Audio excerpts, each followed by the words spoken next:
자, 이번 차시부터는 안경 렌즈에 대해서 조금 더 알아보도록 하겠습니다.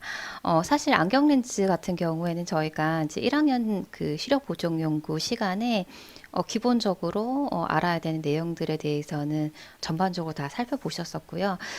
그 내용에 대해서 말씀을 드리면서 뒷부분에 잘 사용하진 않지만 그래도 가끔씩 이제 사용이 되는 특수한 경우에 사용이 되는 그러한 렌즈들에 대해서 제가 조금 소개드리지 못한 부분이 있어가지고 그런 특수 렌즈들에 대해서 조금 더 이제 살펴본다라고 보시면 되겠습니다.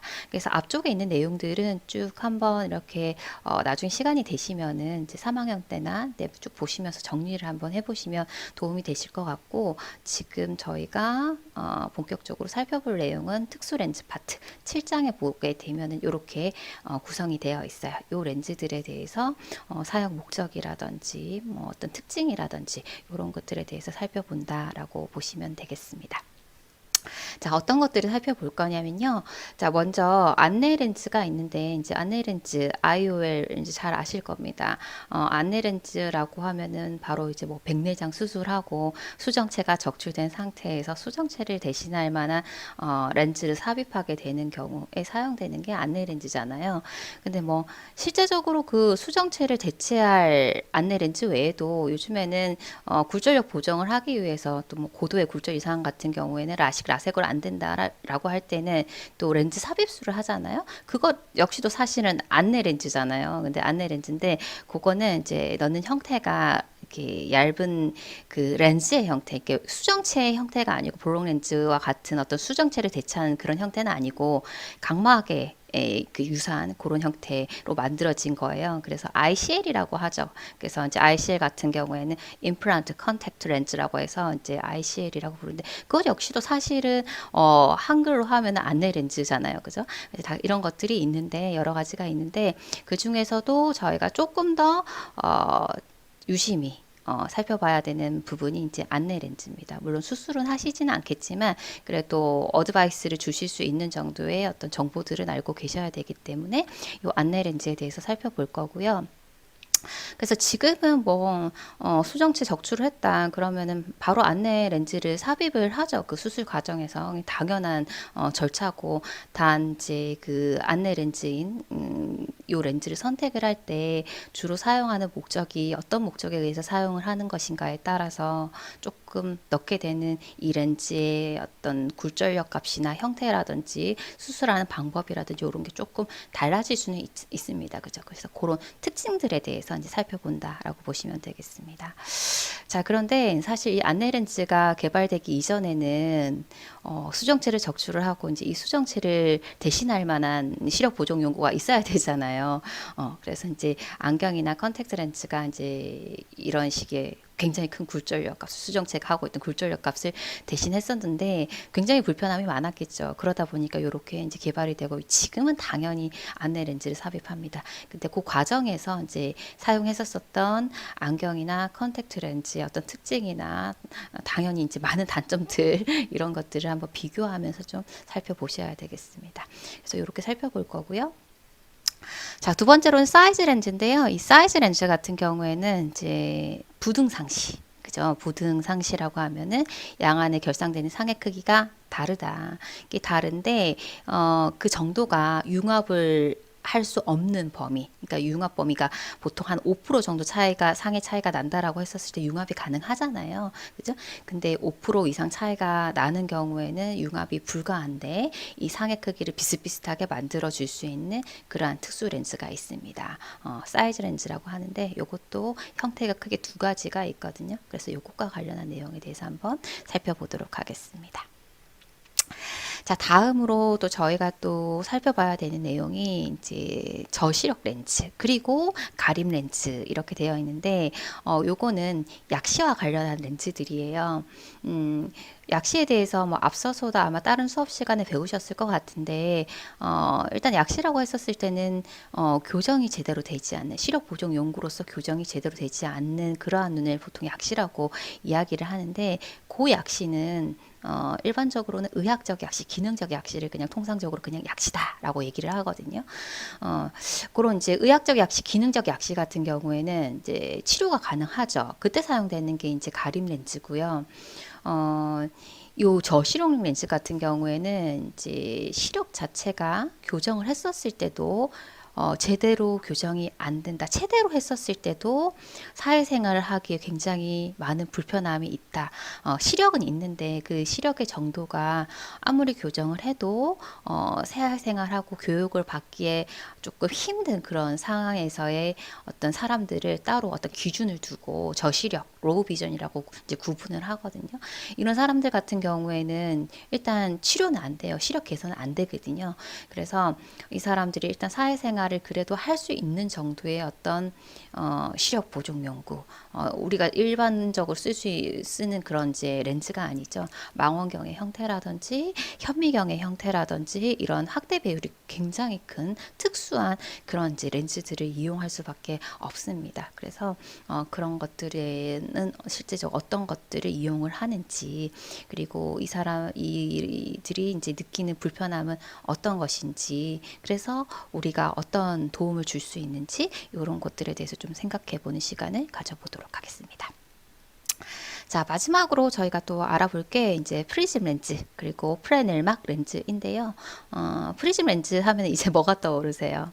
프리즘 렌즈의 사용 용도야 뭐 굉장히 많겠습니다만 이제 안경과 관련했었을 때는 안이 이상이잖아요. 사위나 사시가 있는 경우 그런 경우에 이제 사용을 할 수 있는 처치법 중에 하나가 이 프리즘 렌즈인데 이 프리즘 렌즈의 이제 구조상 굉장히 기저가 이렇게 두껍고 그러다 보니 안경으로 만들어졌었을 때 굉장히 무겁고 보기도 싫고 한 그런 이제 불편함이 있어요.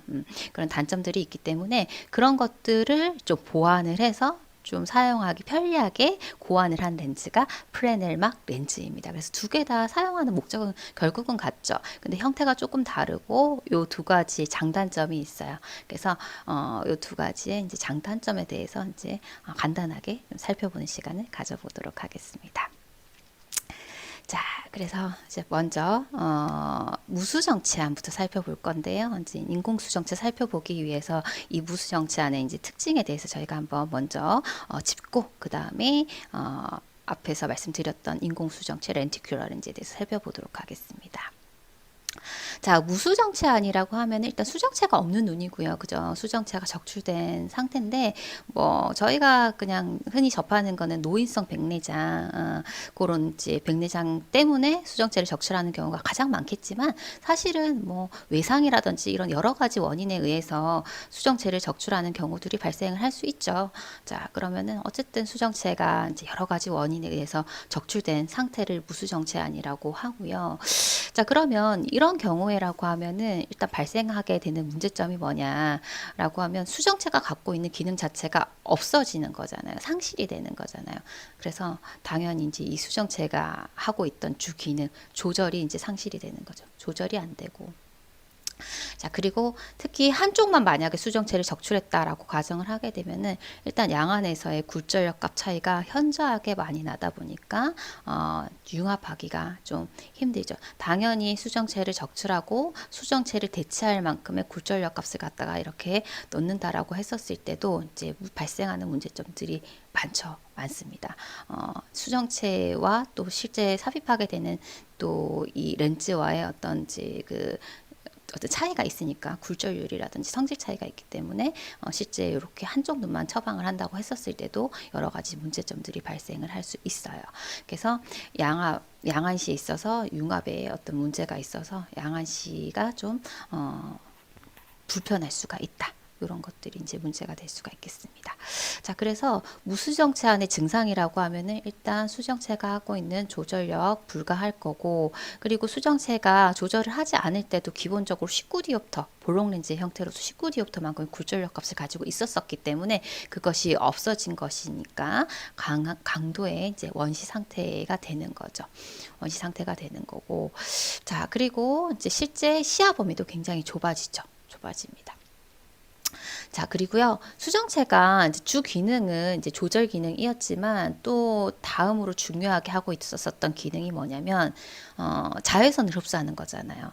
그래서 실제 이렇게 태양광이 들어왔었을 때 자외선도 같이 들어올 텐데 수정체가 자기가 흡수를 하고 그 자외선을 갖다 망막까지 보내지 않는 거죠. 이제 막아주는 그런 이제 역할을 하고 있었었는데 이 수정체가 없다라고 하게 되면 자외선이 바로 망막까지 이렇게 도달을 하다 보니까 이 자외선의 색깔인 이 청색 의 어떤 색깔이 이제 인지가 되는 거죠. 그래서 세상이 조금 이제 파란 느낌의 청시증이 이제 자각적으로 느껴질 수가 있습니다. 그래서 물체가 푸른색으로 보이는 청시증 이런 것들을 호소하게 됩니다.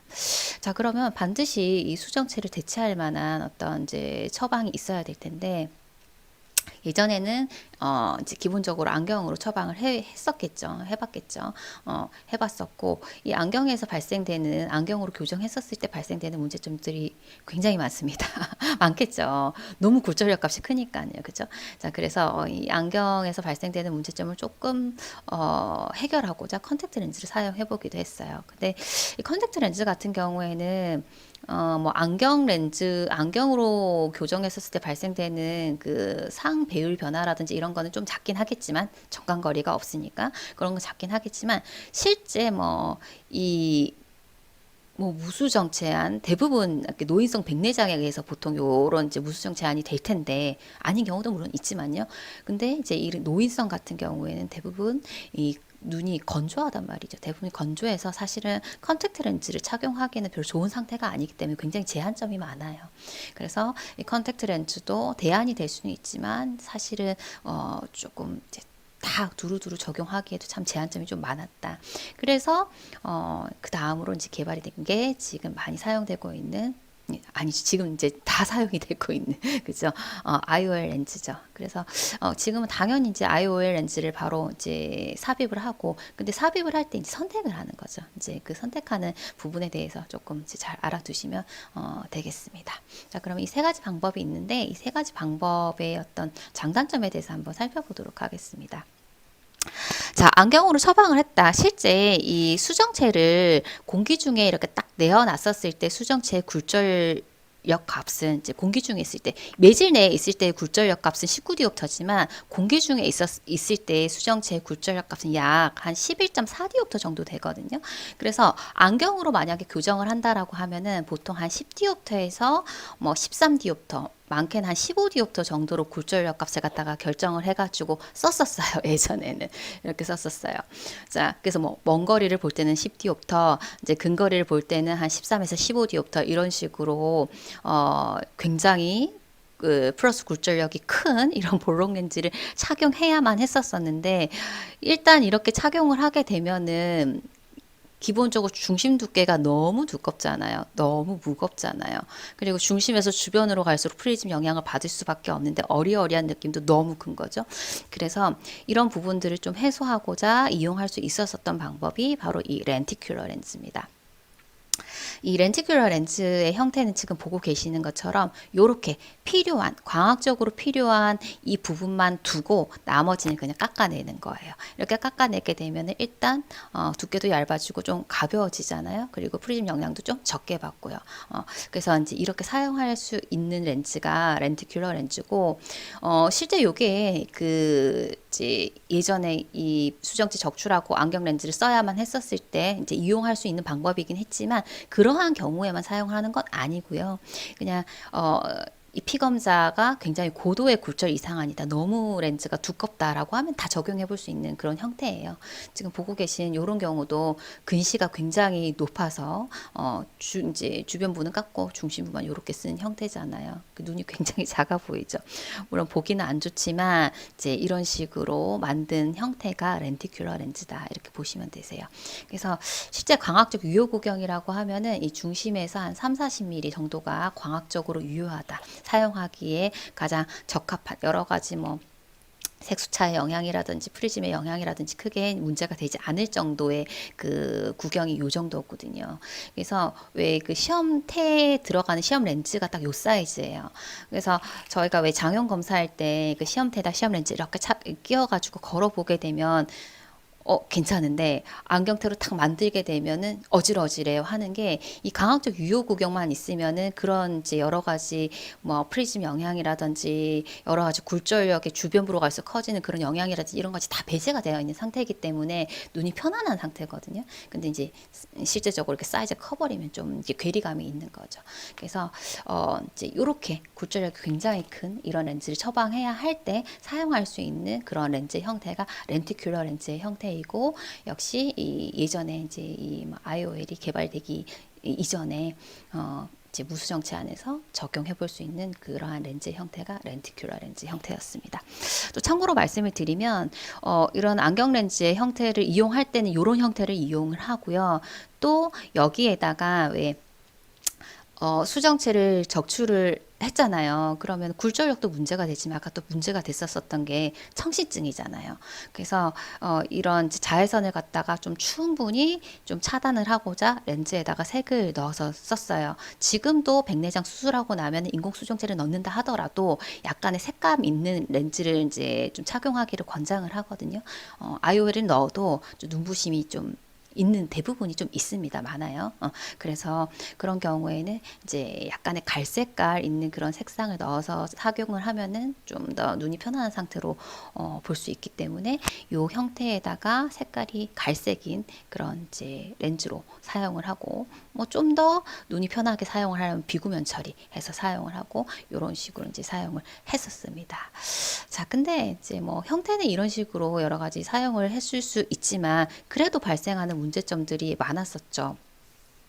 일단 예를 들어 가지고 두 눈 중에서 한 눈만 이렇게 그 무수 정체 안의 상태가 되어서 한쪽 눈만 이런 이제 강도의 볼록 렌즈로 교정을 했다라고 하게 되면은 양안에서 이렇게 만들어내진 상의 크기 차이가 너무 클 수밖에 없잖아요. 일단 플러스 렌즈는 상이 확대될 수밖에 없는데 지금 이제 말씀드린 10에서 한 15디옵터 정도의 이런 플러스 굴절력의 렌즈로 처방을 한다라고 하면은 실제 망막에 결상되는 상이 한 30에서 33% 정도 확대가 돼서 결상이 돼요.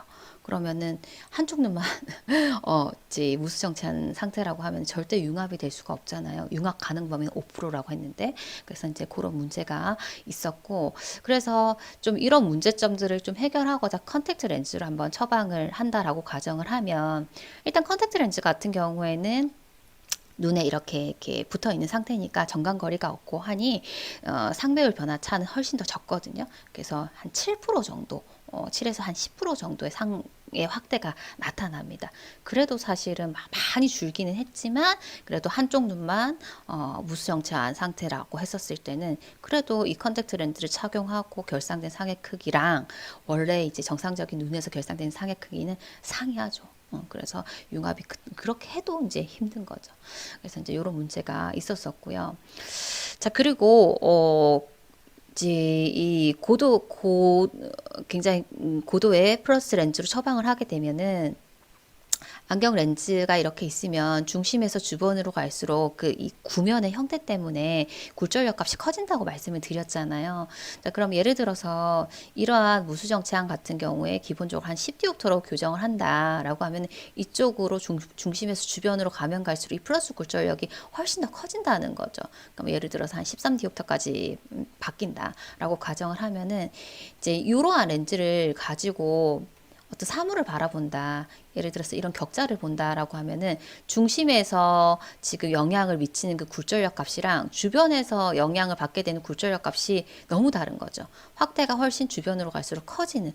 그래서 이 실제 이 물체의 모습과는 다르게 이런 식의 왜곡이 나타나는데 주변으로 갈수록 이렇게 확대 비율이 커지다 보니까 실패형 모양의 실패 있잖아요. 이렇게 감아두는 실패형 모양의 이런 이제 왜곡이 발생을 하는 거죠. 그래서 이제 이런 부분도 이제 문제가 되고요. 그리고 일단 이런 배율 변화가 있다 보니까 시야가 또 좁아질 수밖에 없죠. 그죠? 시야가 좁아진다라는 거, 요것도 이제 단점이 되겠고. 자, 그리고 이제 렌즈 주변에 한 10도 부근에 윤상, 이렇게 동그란 지금 보고 계시는 것처럼 이 동그란 암점이 이렇게 발생을 할 수 있는 거예요. 이거 왜 그러냐 하면은, 이 렌즈 같은 경우에 특히 볼록 렌즈 같은 경우에는 이렇게 기저와 기저가 맞닿아져 있는 형태의 프리즘 집합체잖아요. 그래서 역시나 중심에서 주변으로 이제 주변부로 이렇게 중심에서 떨어지면 떨어질수록 프리즘 영향을 더 많이 받을 수밖에 없고, 그러다 보면은 지금 여기에서 주변을 통해서 봤었을 땐 지금 꺾임이 이런 식의 꺾임이 이제 나타나게 되는 거죠. 지금 그림에서 보시는 것처럼요. 그래서 지금 보시게 되면은 이제 중심 이렇게 들어온 거는 이쪽에 망막에 이렇게 결상이 될 수 있지만, 주변을 통해서 보게 되면은 망막에 결상이 되지 못해요. 그쵸? 여기에서 들어온 이쪽을 통해서 보게 되면 결상될 수가 없는 거죠. 그러다 보니까 이런 식으로 여기 보고 있는 이 일반적인 센트럴 말고 이 이미지 말고 주변부로 이쪽을 통해서 들어오는 부분들은 이제 까맣게 이렇게 표시가 되면서 이 부분은 이제 안 보이는 암점의 형태로 나타나게 되는데, 이게 이제 링과 같은 암점의 형태로 나타난다라는 겁니다. 이제 그 수정체 주변으로요, 이제 고리 모양으로 이런 식으로 이제 나타나고요.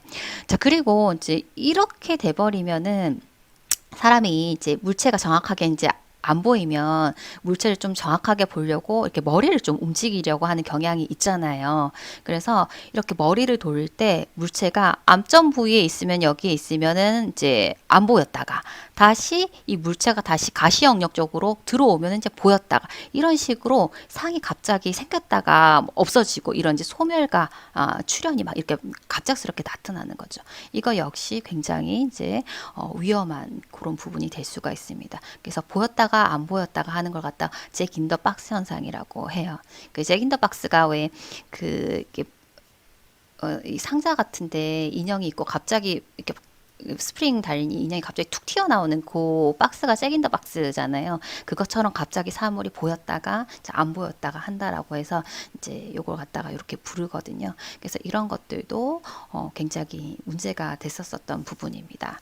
그래서 뭐 IOL이 개발되기 전에는 어쨌든 수정체를 대체할 만한 무엇인가가 필요했었고, 그래서 이제 가장 이제 쉽게 저희가 이제 활용해 볼 수 있었던 게 안경이었기 때문에 안경으로 이제 사용을 했지만, 너무나 이런 문제점들이 많았기 때문에 사실은 이제 이런 부분에 대해서 이렇게 좀 개선을 하고자 이제 IOL이 이렇게 나오게 된 거죠.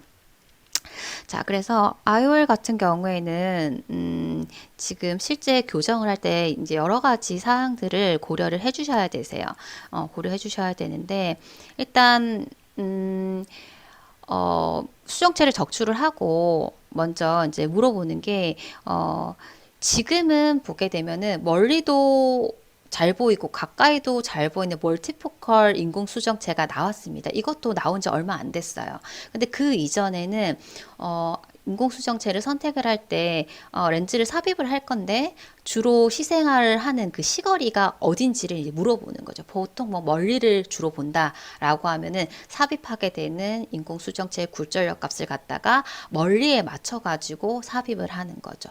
자, 그러면 멀리를 볼 때는 이제 뭐 어떤 시력 보정 연구가 필요가 없고, 그렇지만 요거는 멀리 도수기 때문에 가까운 곳을 볼 때는 따로 근형 안경이 필요한, 이런 식으로 이제 안경이 이제 더불어서 필요했었었고, 뭐 반대로 근거리 작업을 주로 하고 근거리 작업을 좀 편리하게 해야 된다라고 하면은 근용에 맞게끔 굴절력 값을 넣다 보니 이제 멀리를 볼 때는 이제 멀리 잘 보기 위한 그 원형 도수의 안경을 또 착용을 해야 되는 거죠. 이런 식으로 이제 예전엔 또 사용을 했습니다. 근데 얼마 전부터 멀티포컬 컨택트 렌즈 가 개발이 이제 됐었었고, 이 멀티포컬 컨택트 렌즈의 형태도 이제 지금은 많이 이제 개선이 돼가지고 사용하기에 많이 불편하지 않고 또 선명도도 꽤 이제 우수하다라고 얘기하는데, 실제적으로 선명도 부분에 있어서는 일단은 단초점의 이 인공수정체보다는 흐려요. 그래서 선명한 어떤 시력을 요구하고자 할 때는 오히려 이제 자기가 원하고자 하는 그 주로 사용하고자 하는 시거리에 맞는 그런 단초점 렌즈를 이렇게 삽입을 하고 안경을 더 추가적으로 쓰는 것을 이제 권장을 하고 있습니다. 자, 그래서 지금 보시게 되면은 이 안내 렌즈 같은 경우에 이 암 방수 중의 위치에 따라 굴절력이 계산된다라고 했는데, 이거는 이 안내 렌즈를 갖다가 수술을 할 때 어디에다 위치시키느냐, 전방에 위치시킬지, 홍채 부분에 이제 지지를 시켜서 위치를 시킬지, 아니면은 이제 후방 쪽에다가 위치를 시킬지, 이런 식의 이제 수술하는 그 안내 렌즈를 갖다가 안내 렌즈도 굉장히 많은데 그걸 갖다가 어느 위치에다가 삽입을 시켜서 지지를 해가지고 이렇게 고정을 시킬지에 따라서도, 그 위치에 따라서도 실제 들어가야 되는 굴절력 값도 다 달라집니다. 그런 것들을 갖다 잘 계산을 해야 이제 편안하게 쓰실 수가 있는 거죠. 자, 그리고 종래의 안내 렌즈는 조절이 불가하여 이제 앞서 말씀드렸죠. 멀리를 잘 볼 건가, 가까이로 주로 볼 건가, 이거 먼저 결정을 해가지고 원형 혹은 이제 약간 근시 상태, 그러니까 즉 이제 근용을 쓴다는 얘기죠. 이런 식으로 이 원하고자 하는 시거리에 딱 맞춰가지고 굴절력 값을 또 계산을 해서 좀 달라질 수 있었었고요. 뿐만이 아니라 또 고려해야 되는 게 이제 이 전체적으로 안 광학계다 보니까 여러 가지를 다 종합적으로 고려를 해야 되겠죠. 그래서 각막의 곡률 반경이라든지 전방의 깊이라든지 실제 이 사람의 안축장이라든지 그리고 수술 후에 굴절 요소의 변화가 있을 수도 있으니까 그런 부분도 조금 고려를 해야 되고 안내 위치, 안내 렌즈의 위치 변화인지 아까 어디다가 이렇게 매몰시킬 건지 그런 것들을 다 고려를 해가지고 수술을 하게 되는 거죠. 그리고 그 안내 렌즈의 굴절력 값도 결정이 되는 거죠. 그죠? 자, 그래서 이런 식으로 결정을 하게 됩니다. 자, 그리고 이 IOL 안내 렌즈도 초기에 사용이 됐었던 재질은 PMMA예요. PMMA. PMMA 많이 들어보셨죠? 핫 컨택트 렌즈에 있어서 이제 초기에 사용됐었던 그 재질이 이 PMMA인데, PMMA 같은 경우에는 굉장히 광학적으로도 안정적이고 생체 친화적이기 때문에 사용하기 적합했기 때문에 초기에 사용이 됐지만 지금은 안내 렌즈로서도 사용 안 해요. 핫 컨택트 렌즈 재질로도 사용 안 하잖아요.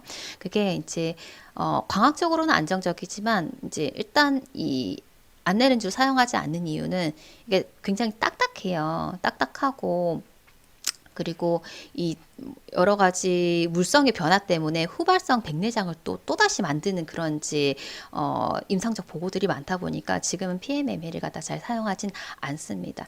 또 PMMA를 이용해서 예전에 수술할 때는 이게 딱딱하다 보니까 이 절개를 해가지고 넣을 때 이 절개부가 굉장히 넓다 보니까 이게 아무는 과정에서 없었었던 난시가 발생되는 그런 이제 또 문제점들이 또 있었거든요. 그래서 지금은 PMMA를 사용하지 않고요. 지금은 실리콘을 주로 사용을 해요. 실리콘.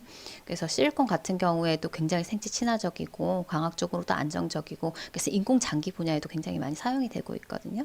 게다가 이제 말랑말랑하고 탄력적이잖아요. 그래서 이 실리콘으로 만들어진 인공 수정체 같은 경우에는 절개부가 이제 각막의 절개를 할 때 보통 한 2, 3mm 정도밖에 절개를 안 해요. 그래서 살짝 접어가지고 이렇게 쏙 밀어 넣으면 안에서 이렇게 탁 펼쳐지는 식으로 이런 식으로 수술을 진행을 하거든요. 그래서 절개부가 이렇게 작기 때문에 따로 이제 봉합을 할 필요도 없고 하니까 이 봉합에 따른 여러 가지 뭐 난시가 발생한다거나 이런 문제점들도 훨씬 이제 줄었고 또 뭐 후발성 백내장이 발생한다라고 했었을 때 다시 또 이제 빼내야 되는데 빼내는 것도 일단은 훨씬 더 수월한 거죠. 딱딱한 건 또 많이 절개를 해야 되다 보니까 이제 빼내는 것도 많이 힘든데 이런 부분에 있어서도 훨씬 더 좋기 때문에 지금은 대부분 실리콘으로 이제 이용을 한다. 이렇게 보시면 되겠습니다.